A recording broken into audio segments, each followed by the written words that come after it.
y esperar que lo encontremos.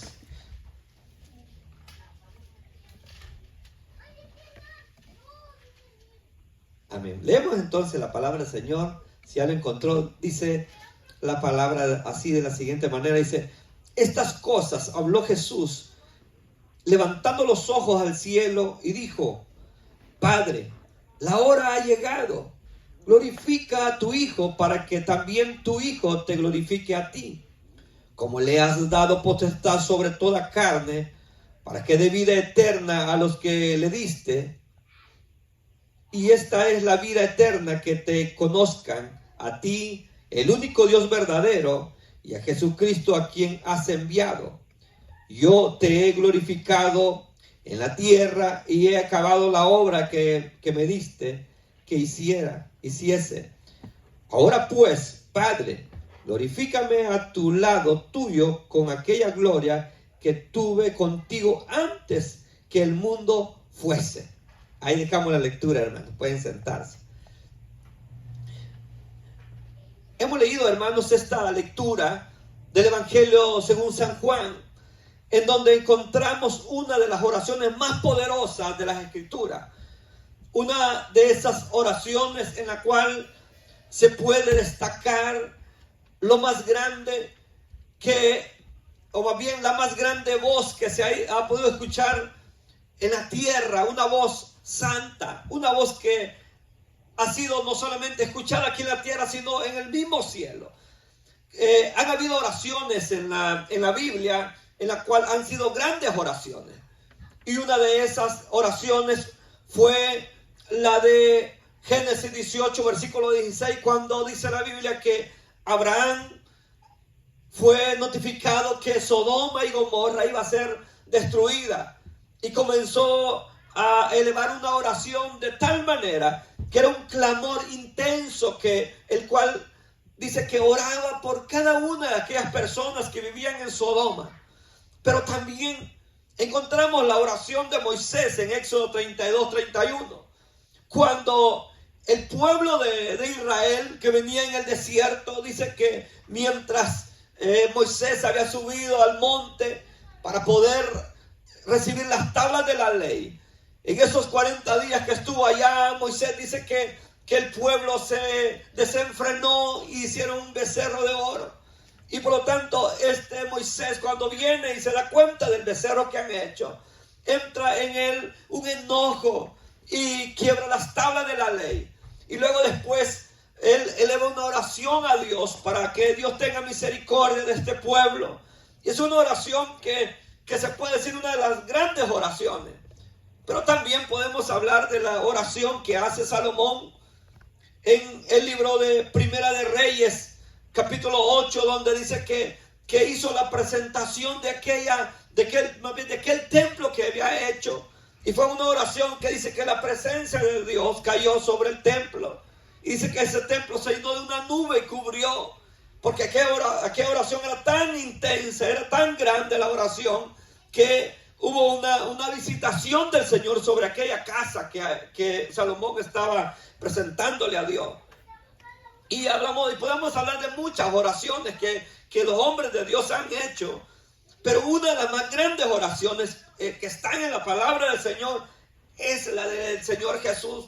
Esta oración que hemos leído es una de las más grandes, porque es una oración quizás con el más grande fruto y sublime, que es la oración del Señor Jesús, ofrecida, hermano, desde la tierra por el mismo Hijo de Dios. Es una oración de una manera que, si uno la mira, uno se puede dar cuenta cómo el Señor le ora al Padre.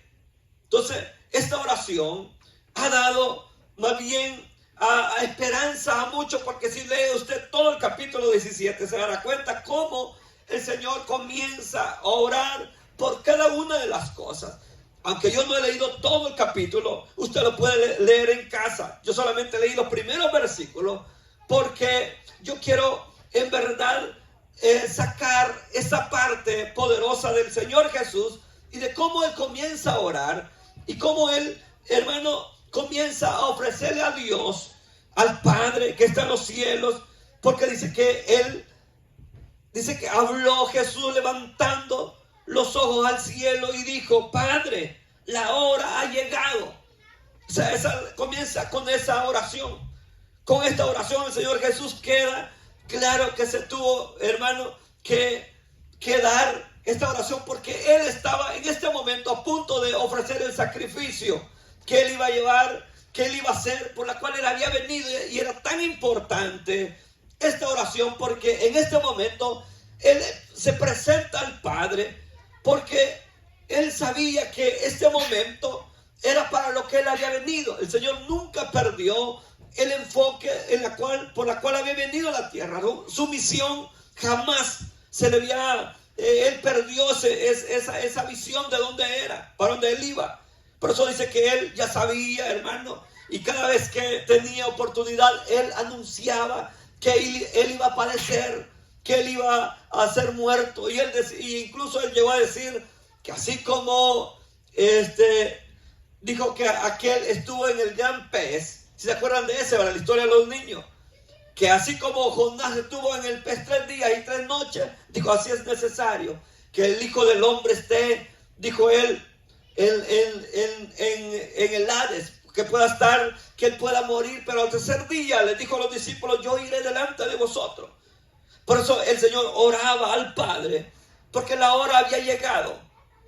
Mientras llegaba esa hora, Él dice, la hora ha llegado. Y mientras llegaba esa hora, Él comienza a elevar esa oración, porque esa hora en la cual el Señor habla no es una hora que puede decir que dura como los 60 minutos que tenemos, ¿verdad? Sino es una hora tan larga en la cual el Señor dice, la hora ha llegado. Está hablando de esa hora. Aquí es aquella hora que iba a comenzar, hermano, por la entrega de uno de sus discípulos. Esa hora iba a comenzar por la negación de uno de sus discípulos. Esa hora iba a comenzar porque aquellos discípulos de Él se iban a dispersar, iban a salir cada uno a su lugar. Esa hora iba a comenzar en el Getsemaní, donde dice la Biblia que ahí llegaron cuando el Señor estaba allí orando al Padre, cuando Él estaba intercediendo. Ahí dice que ahí llegaron y lo tomaron al Señor, y comenzó esa hora, que no solamente fue una hora, sino que comenzó en la noche, y luego por la mañana dice que comenzó la flagelación del Señor, y luego en la tarde ya cuando Él fue crucificado. Entonces esa hora que el Señor Él le llegaba o se le acercaba, era una hora larga, una hora tan intensa, en la cual el Señor más adelante le dice al Padre, y le dice de esta manera, le dice, glorifica a tu Hijo. O sea, le pide que lo glorifique a su Hijo. Pero ¿por qué el Señor pedía al Padre diciéndole estas palabras? Dice que Él levantó los ojos a los cielos y dijo, Padre, la hora ha llegado. La hora ha llegado. Él sabía que eso lo que le esperaba. Él sabía lo que venía sobre Él. Pero era tan importante esta oración, porque Él estaba presentando el sacrificio al Padre. Porque es importante. Yo he hablado otras veces del sacrificio del Señor. Yo he hablado muchas veces de qué significaba el traer cada año un animal. La vez pasada hablaba yo acerca del significado de los diferentes sacrificios, que era necesario traerlo para que fueran limpiados los pecados del pueblo. Pero en este momento Él le dice, glorifica a tu Hijo. O sea que Él está pidiendo que sea glorificado. O sea, Jesús oró primero por Él mismo. Pero esta petición no era una oración egoísta. Como alguien puede decir como que ora solamente por Él. Porque hay muchos oramos solamente por nosotros. Pero el Señor, cuando Él dice, Él le pida al Padre que lo glorifique, no era una oración que fuera egoísta, sino su preocupación por sí mismo era una preocupación por la gloria del Padre, porque Él sabía que Él era el Cordero que el Padre había enviado a la tierra. Él sabía que Él era el Cordero que iba a quitar el pecado del mundo, como lo dijo Juan. Entonces era necesario que Él estuviera limpio. Pero Él dice, glorifica a tu Hijo. O sea, el Hijo solamente podía glorificar al Padre si el Padre le respondía esta oración, porque él estaba limpiándose de todo para que él pudiera hacer un sacrificio y él pudiera ser el cordero perfecto delante del Padre. Porque si bien es cierto, quizás usted no entiende esa dimensión, porque nosotros no estamos acostumbrados con los sacrificios, porque nosotros no estamos acostumbrados, al menos todos los que estamos aquí y aquellos que nos ven, no hemos sido acostumbrados a tener un sacrificio y nunca hemos sido acostumbrados a ganarnos la salvación por obra. Muchos tenemos muchos años y sabemos que la salvación es por gracia y que no tenemos que hacer nada. Pero, por ejemplo, en otra religión, sí se tienen que hacer sacrificios. Hay que hacer sacrificios de ofrenda y aún el trabajo mismo es un sacrificio. Si usted fue alguna vez, católico, se va a dar cuenta que aún el trabajo de sacrificio, hacen muchos sacrificios ellos, porque es la única manera que las personas entiendan la diferencia entre la salvación, que es por gracia, y hacer algo con sacrificio. Los judíos estaban bien, lo conocían bien, porque ellos cada año, ellos traían una oveja, traían un cordero, traían una paloma, traían cualquier animal para poder ofrecer al Señor para el perdón de sus pecados. Entonces ellos sabían cómo aquella oveja, las ovejas que traían o el cordero que traían tenía que ser limpio, tenía que ser puro, tenía que ser lo mejor. Ellos estaban tan acostumbrados al sacrificio, por lo tanto para ellos no era difícil que esto se les escapara y que lo entendieran. Entonces el Señor Jesús tenía que presentarse delante del Padre como ese cordero, como esa oveja que iba a presentar y que iba a cubrir el pecado, porque lo que hacía era, la persona que traía el sacrificio venía y agarraba la oveja que traía y se la pasaba sobre él, para que en ese momento esa oveja iba a ser llevada y sacrificada, y sobre él, esa oveja, iba a caer todo el pecado de esa persona.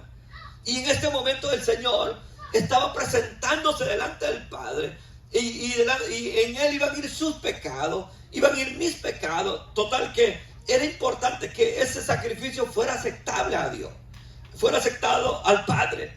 Por eso le dice al Padre le dice, Padre, la hora ha llegado, glorifica a tu Hijo para que yo también te glorifique. O sea, primeramente le pide que el Padre lo glorifique, o sea, como diciendo que ese sacrificio que Él va a hacer, que sea conforme a la voluntad del Padre. No traería gloria alguna el Señor Jesús al Padre si el sacrificio de Jesús no era aceptable. Si ese sacrificio que el Señor iba a traer al Padre no era aceptable, no iba a traer gloria. ¿Y sabe por qué no podía traer gloria? Porque, no iba a poder traer gloria al Padre, era porque el sacrificio del Señor, porque desde antes de la fundación del mundo, desde el momento que el hombre pecó, ya Dios se había trazado, y aún a Eva le presentó el sacrificio en la cual él iba a ofrecer para la raza humana. Entonces el Padre, si el Padre no acepta el sacrificio de Jesús, por eso Él se preocupa y le dice, glorifica a tu Hijo, para que tu Hijo te glorifique a ti. Sí, o sea que si el Padre no acepta el sacrificio del Señor, esto significaría que la misión divina había fallado en los propósitos de ofrecer una salvación a través de su Hijo. Por eso Él le dice, Padre, glorifica a tu Hijo para que el Hijo te glorifique a ti. O sea, era importante ese momento. Le pide al Padre porque sabía, oiga bien esto, que si el Padre no aceptaba el sacrificio de su Hijo, esto significaría que la misión divina que se planeó desde antes de la fundación del mundo de salvar al hombre a través de su Hijo había fallado. ¿Sí entienden eso, hermano? ¿Sí entienden? O sea que por eso Él dice, Padre, glorifica a tu Hijo para que el Hijo te glorifique a ti, porque desde antes Dios se planeó enviar a su Hijo. Y usted lo va a encontrar desde el capítulo 3, versículo 15 del libro de Génesis, donde el Dios le dice a Eva que de su Hijo iba a nacer el que iba a aplastar la cabeza de la serpiente. Por lo tanto, ese momento del Señor era importante porque ya había sido profetizado, porque ya había sido planeado desde antes. La Biblia dice que desde antes de la fundación del mundo Él nos había salvado, Él nos había escogido. Pero ¿cuál era la manera de salvación que Dios nos había dado? Era a través de su Hijo. Dios planeó salvarnos a través de su Hijo. Y todo lo que fueron las ovejas, los corderos, todos aquellos animales que se sacrificaron solamente eran un prototipo del sacrificio perfecto en la cruz del Calvario del Señor Jesús.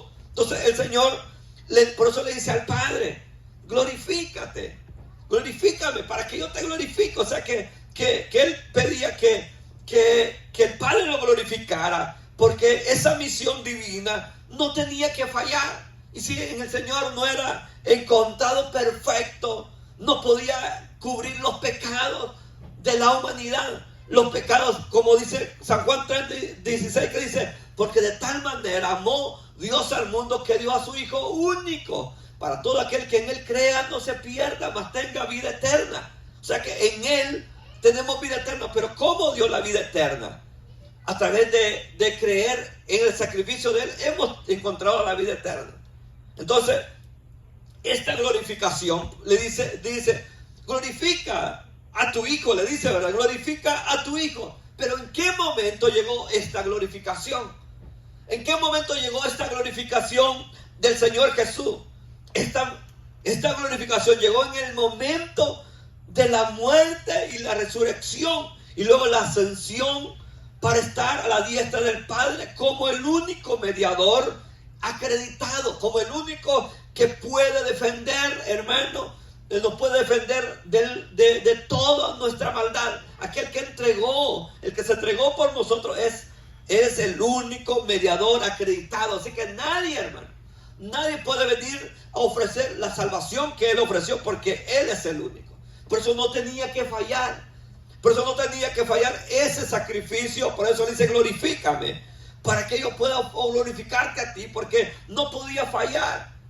Es que, ¿sabe? Si nosotros entendiéramos lo que significa la salvación que hemos recibido, y yo lo comparo, la salvación, hermano, como algo tan grande, no es una comparación tan buena, pero puedo decir, el nacimiento de una persona es un milagro tan grande que se realiza cuando una persona nace, que usted no tiene ni imaginación. La manera de cómo esa persona está en el vientre de la madre, y luego está en el vientre de la madre y de repente sale, ¿verdad? Estando en agua sale y recibe toda esa cantidad de aire que entra a esa criatura. Y cómo esa persona, estando ahí, digamos, en agua, de repente sale al aire y entra vida nuevamente para vivir en este mundo. Y es un milagro glorioso. Pero el nuevo nacimiento a veces nosotros no lo miramos como el gran milagro que se ha realizado en nuestra vida. Pero usted no sabe, hermano, de tal manera cómo se gestó ese plan divino de parte de Dios. Y cómo cuando viene aquí a la tierra el Señor Jesús a cumplir ese plan de Dios, tuvo los obstáculos, tuvo las barreras más grandes para que ese momento llegara a suceder, de que el Señor fuera y se entregara. Si usted ha leído la Biblia se va a dar cuenta cómo el Señor, hasta el mismo Pedro dijo, Señor, que nada te acontezca de eso, que has planeado ir a Jerusalén y que allá vas a morir. Y el Señor le dice, no, apártate de mí, Satanás, le dice el Señor, porque el plan de Dios estaba de que su Hijo fuera a la cruz del Calvario. Y aunque el Señor pasó por momentos tan difíciles, porque en el capítulo 26, versículo 38 del libro de Mateo, el Señor oraba y decía, mi alma está muy triste hasta la muerte.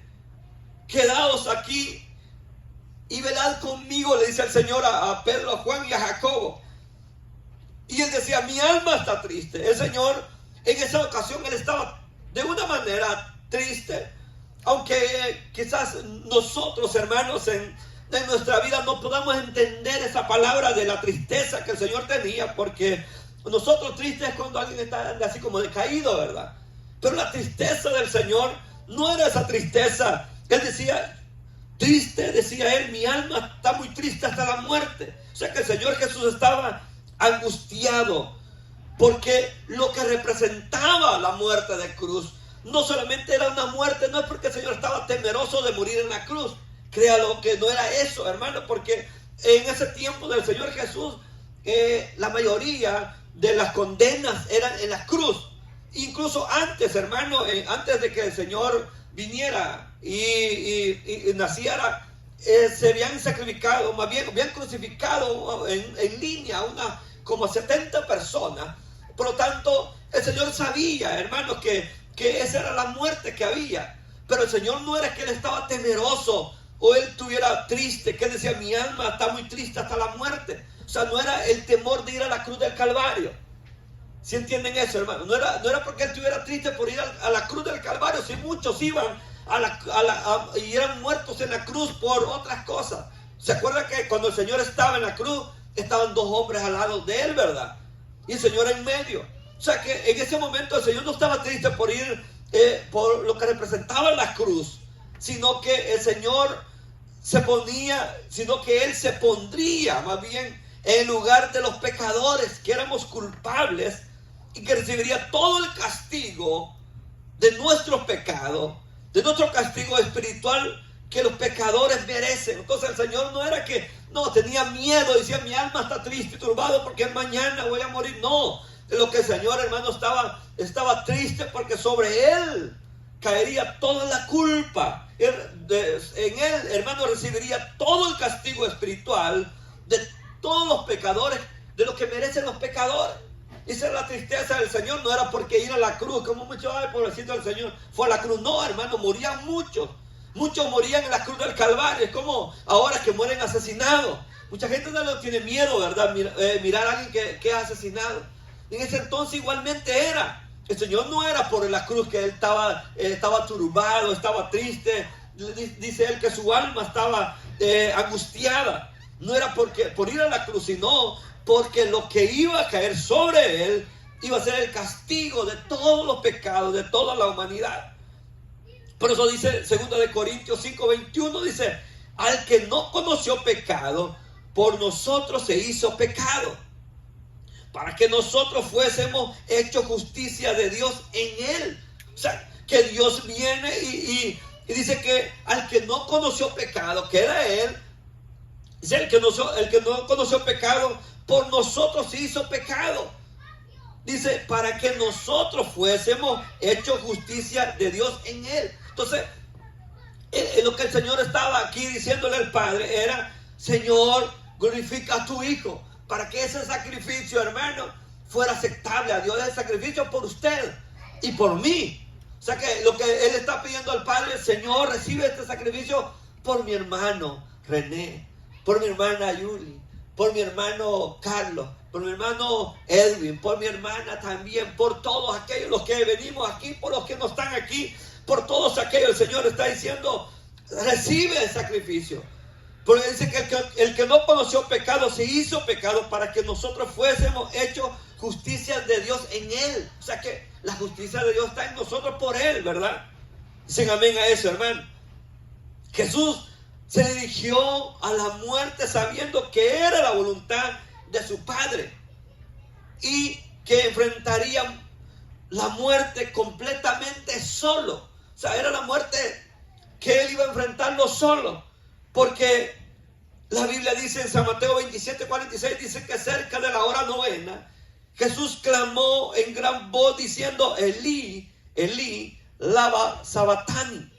Esto, Dios mío, ¿por qué me has desamparado? Eso decía el Señor. El Señor sabía que Él era el Cordero Pascual, el Cordero que iba a ser presentado al Padre. O sea que Él era el Cordero sacrificial que evitaría la ira del Padre sobre nosotros. O sea que Él sabía ese momento que iba a pasar. Por lo tanto, era importante que le pida al Padre que sea glorificado.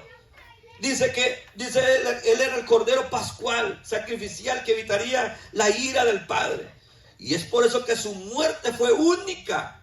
Es una muerte única, no porque se muere cada día. Mueren, ¿cuántas personas morirán en el mundo diariamente, hermano?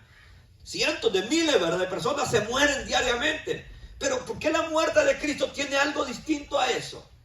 A todas esas muertes. Y han muerto hombres justos, hombres inocentes, han muerto hombres de todo tipo de hombres, malos, buenos, se mueren diariamente.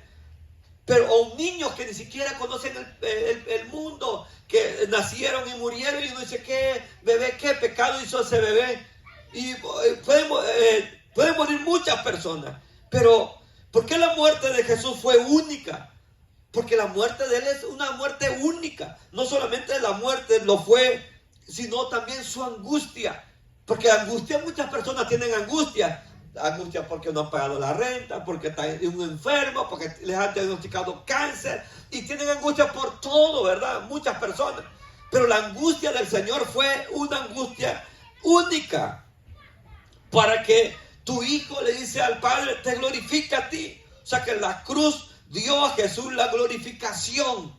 Como le dice, el versículo 2 le dice, como le has dado potestad sobre toda carne, para que dé vida eterna, dice, a todos los que le diste. O sea que el Padre mostró su sabio plan con el sacrificio de Jesús al entregarlo por nosotros. O sea que el Señor en su grande conocimiento, Él entrega a su Hijo para que salve a la humanidad. Por eso dice el versículo 2, como le has dado potestad sobre toda carne, para que le dé vida eterna a todos los que le diste.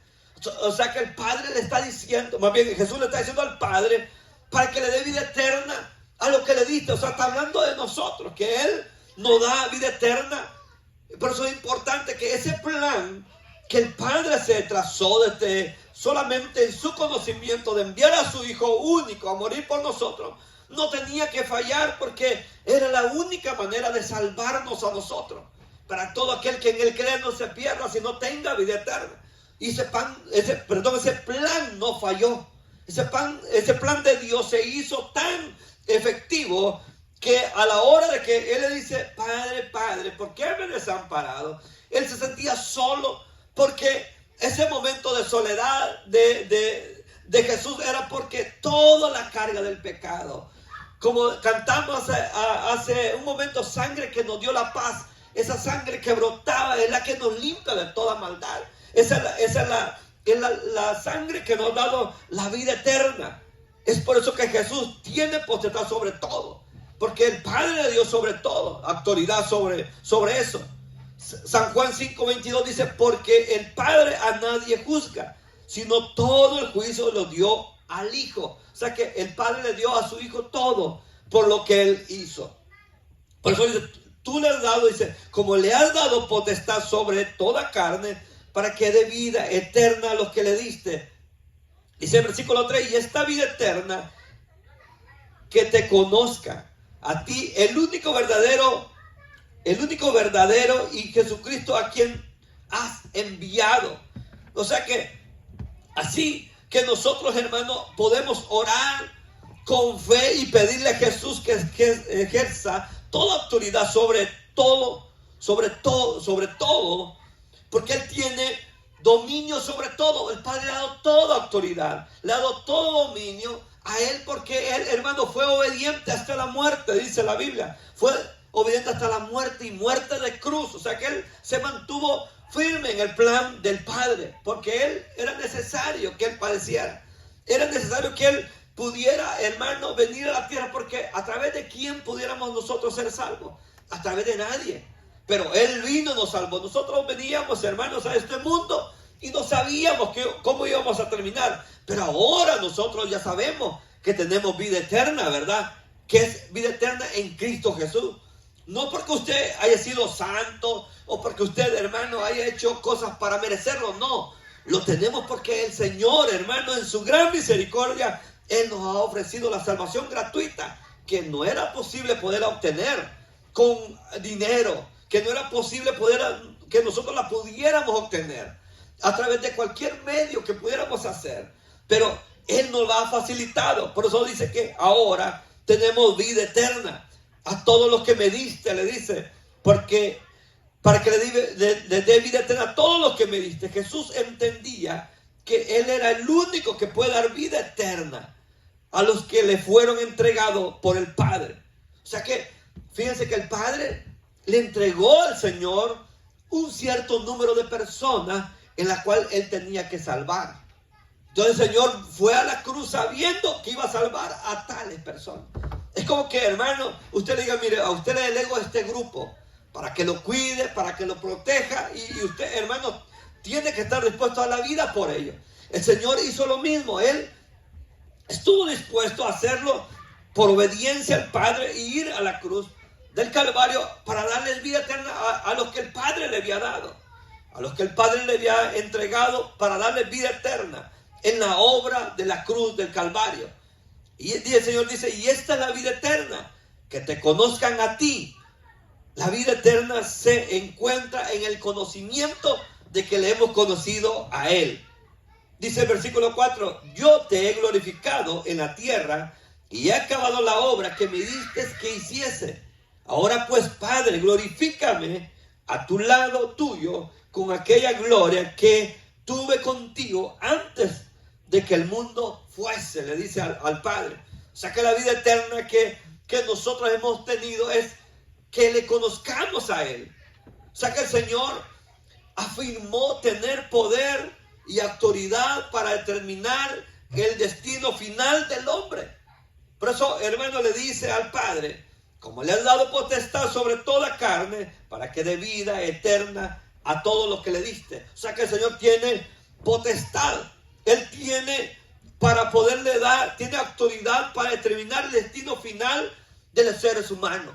Por eso ya por el Señor dice, ya el Padre a nadie va a juzgar, sino que todo juicio le dio a su Hijo. Dice en San Juan 5:22, o sea que nada el Padre se va a meter. Ya el Señor, hermano, por eso el Señor dijo, mis ovejas oyen mi voz y me siguen. Porque aquellos que el Señor ha salvado le conocen a Él, ¿verdad, hermano? Escuchan la voz de Él. Por lo tanto es importante eso, que el Señor vino a la tierra y Él es el único, hermano, que puede tener la autoridad para juzgar al hombre, a los que Él salvó también. Por eso, esta es la vida eterna, dijo Él, que te conozcan. ¿Y quién, hermano? ¿Cómo conocemos al Padre? A través del Señor Jesús. Porque, ¿qué le dijo aquel discípulo? Muéstranos al Padre. ¿Y qué le dijo el Señor? Tanto tiempo y no me conoces, porque Él vino a mostrar al Padre. El Señor, por eso el Señor afirmó tener autoridad para determinar el destino final del hombre. Dice, para que dé vida eterna a todos los que le diste. Jesús entendía que Él era el único que podía dar vida eterna a los que fueron entregados por el Padre. Y Él dice, y esta es la vida eterna, que te conozcan a ti.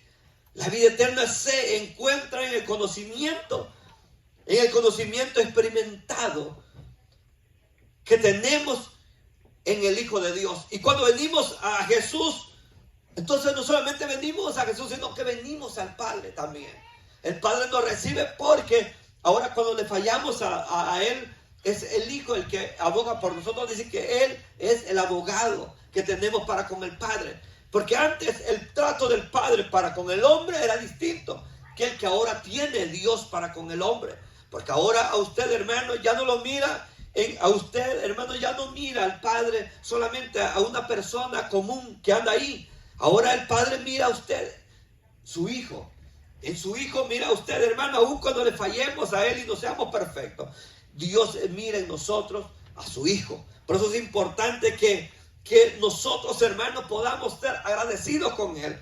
Porque el Señor, hermano, vino y no solamente Él nos mostró al Padre, Él mostró su amor para con nosotros, porque fue obediente hasta la cruz y hasta la muerte. Y no era una muerte común, hermano, la del Señor, porque muchos murieron y pueden decir, no, es que muchos han muerto. No, la muerte del Señor tuvo un significado especial, porque era el enviado del Padre que envió a morir por usted. Y no solamente, hermano, vino a morir para darnos vida eterna, sino la Biblia dice que por su llaga hemos sido nosotros curados también. O sea que en el Señor no solamente hemos encontrado la vida eterna para cuando uno se muere, sino hemos venido y encontrado en Él también la sanidad para nuestros cuerpos, porque en Él hemos sido sanos. Por eso es tan importante, hermano, que el conocimiento que tengamos de Él va a determinar, hermano, cuánto agradecidos estamos con la salvación que Él nos ha dado. Porque yo, hermano, enseño esto para que usted, hermano, le conozca cada día más al Señor. Porque podemos hablar de otras cosas, pero de lo que hizo el Señor es tan importante, porque tanto, hermano, el conocimiento que usted tenga del plan salvador de Dios lo hará agradecido con Él. Amén, hermano. Depende cómo usted conozca del plan que se elaboró, por lo que tuvo que pasar Dios para enviar a su Hijo, porque no crea que este plan se llevó a cabo de un día para otro. Fue un plan, hermano, que duró muchos años, que el Señor, hermano, viniera, y luego pasaron muchos siglos, porque, hermano, pasaron tantos siglos, y imagínense, y muchos, dice la Biblia, que murieron sin conocer eso, y muchos hablaron. El mismo Señor dijo que muchos hablaron de eso. Aún Abraham, hermano, aún David, aún muchos hablaron. Moisés habló del Señor Jesús y no pudieron ver el plan realizado, el plan de Dios. Pero venimos nosotros y no solamente lo conocemos. Él vino, hermano, y ahora sabemos del plan de Dios para con nosotros, que era, y sabemos cómo murió. Y aún ahora en día, hermano, muchos judíos ni siquiera entienden este plan de Dios. Y cuando ellos, usted les habla de Jesús, ellos no quieren entender para nada, porque ellos no quieren saber del Señor Jesús. Pero usted y yo, hermano, la gran misericordia del Señor, como el Señor le dice al Padre, que los que me diste, le dice, y esta es la vida eterna, que te conozcan, al único Dios verdadero. Dice que, y le dice al Padre, para que le dé vida eterna a los que me diste. O sea que a nosotros el Dios, hermano, se lo dio a su Hijo, para que Él nos salvara a nosotros. Pero es importante, hermano, tener agradecimiento. Y esta oración que el Señor hace, usted la puede leer toda en el libro, en este capítulo 17, podemos encontrar todo en lo que el Señor hace la oración. Cómo Él hace la oración y pide por cada uno. Y usted se va a dar cuenta qué oración tan poderosa. Es una de las oraciones más poderosas que debemos leer, porque encontramos en ella cómo el Señor Jesús no solamente ora al Padre y le ora por los que le ha dado, que somos nosotros, y ahora nosotros por los que tenemos vida eterna, porque Él antes oró por nosotros. Así que damos gracias a Dios por esa misericordia que Él ha tenido. Amén. Vamos a cerrar nuestros ojos y vamos a orar. Le vamos a decir gracias, Señor, por esa salvación que tú nos has dado. Gracias, Señor, porque tú, Señor, nos salvaste cuando nadie, Señor, daba nada por nosotros. Tú entregaste a tu Hijo, y luego tu Hijo fue a la cruz del Calvario. Padre que estás en los cielos, te damos gracias, Señor, en esta hora, por esta oportunidad maravillosa que tú nos has concedido. Muchas gracias, Señor, por tu palabra, Señor. Gracias, Señor amado, por tu misericordia. Te pedimos en el nombre de Jesús que, Dios mío, esa salvación que hemos recibido, podamos ser agradecidos contigo, porque sabemos que, Dios mío, a ti te plació, Señor, salvarnos a nosotros. En esta hora solamente quiero hacer una invitación. Si hay alguien en medio nuestro que aún no ha entregado su vida al Señor, pero usted sabe que el Señor le ha hablado y usted es parte del plan de Dios que Él tiene para con su vida, es la oportunidad que el Señor le está dando en esta hora. Venga a los pies del Señor. El Señor quiere salvar su vida. El Señor está salvando a aquellos que, por los que Él murió, los que el Padre le entregó, dice Él, a los que me diste, dice, yo les doy vida eterna. Él está dando vida eterna a aquellos que el Padre le dio a Él. Hay en medio nuestro alguna persona que quiera aceptar al Señor o reconciliarse, o los que están mirando a través del video, quiera entregar su vida al Señor porque no le ha entregado todavía. Esa es la oportunidad que Cristo está haciendo. Queremos orar por usted. Solamente díganos que quiere que oremos por usted. El Señor quiere salvar su vida. Si no hay, pues damos gracias al Señor. Padre, te damos gracias por tu palabra.